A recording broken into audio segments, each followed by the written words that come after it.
Hiya, I'm Roya and welcome to my new channel.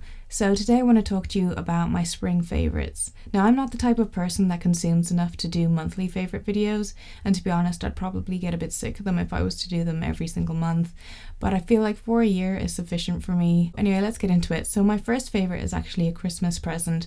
I was gifted this massive box of Lush bath bombs from my boyfriend. It contained 10 bath bombs, all of which I'd never tried before. I really hadn't gotten into Lush that much at that point. Favourite one from the collection was definitely Twilight. For some reason it makes me feel really nostalgic when I smell it, and whenever I've used it I find that my skin feels really soft. It actually feels as if it's changed the texture of my skin a little bit, and I definitely recommend it for people who might be a bit iffy on which bath bomb to try first that's not too sweet and I feel like anyone could really get into. Next up is a weird one for me. It's 2 Barry M nail polishes. Now I'm not really a nail polish person in the sense of I wear black, I wear grey, and I wear dark red, and I don't really wear pinks or like icy colours or anything like that. But I decided to kind of challenge myself and try to step out of my comfort zone and not wear black all the time, and I've been doing the same with my clothing collection as well. So I picked up these 2 colours. The first is Bespoken, which is this nudie pink colour, dusty greyish pink. Again, we can't really get away from that grayscale. And then I also bought Pink Ice. It reminded me of a nail polish that I had when I was a little girl. So I was like, yeah, I like to buy things based on nostalgia. So I ended up with these 2, and so far they're working well for me, I think. I'm not sick of them yet. Then I went away on holiday last month. We went to Fuerteventura in the Canary Islands, and I picked up this Morninga body butter from the Body Shop. Again, I bought this purely based on the nostalgia factor. It smells like a plant that we used to have outside one of our apartments when I was little, and it just reminds me of just like Spain at midnight. It just smells so beautiful. Then I have a face mask. I recently decided to get more into skincare, maybe because I'm 25 now and I'm starting to see the effects of aging set in, but also just, you know, we all like nice skin. So I decided to get into a bit of skincare, and I got this face mask. It's by Sukin and it's an anti-pollution face mask.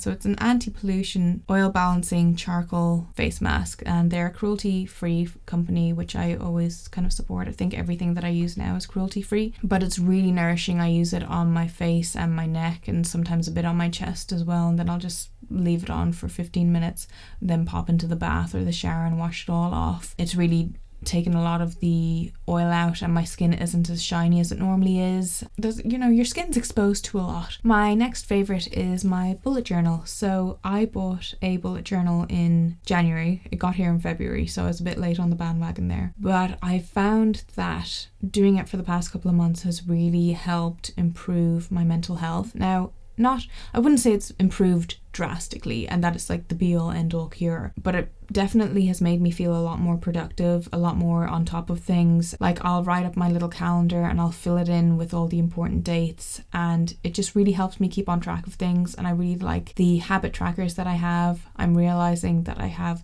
some quite good habits and then some quite bad habits. Like, yeah, my sleep pattern is actually great at the moment, but then again I definitely need to eat more fruit and vegetables and work out more. I think I only filled out like 3 workout days last month. If you're someone who suffers from anxiety, I definitely recommend starting one. I don't think you need to be like all aesthetically pleasing with it. Like, I can barely draw. I really enjoy filling out my monthly spread in the last week of each month, and it just really just kind of helps me just feel like I'm on top of things and feel like I'm being productive. Now, my favourite book that I read during spring was 1984 by George Orwell. This had been on my reading list for about 10 years before I got to it. I am so happy to have finally read it, and I'm amazed that I never had it spoiled on me. Okay, I know that everyone kind of sort of knows what 1984 is about. There's this whole section that I didn't even know existed in it, and it really took me by surprise, and I think maybe that's one of the reasons that I didn't read it for so long, because I felt like I knew what it was about, therefore wouldn't enjoy it as much as I would go into it with a clean slate. But realistically, I did go into it with a clean slate. I found it really gripping. Like, it was a really addictive read. I got through it quite quickly. I'll definitely be doing a full review over on my booktube channel in the next week or 2. It's my first 5-star book of the year, and I'm so relieved to have finally gotten a 5-star book out of the way, because I didn't read any last year, and last year was such a bad year for reading. Just not even just how many books I read, but just how many bad books I read.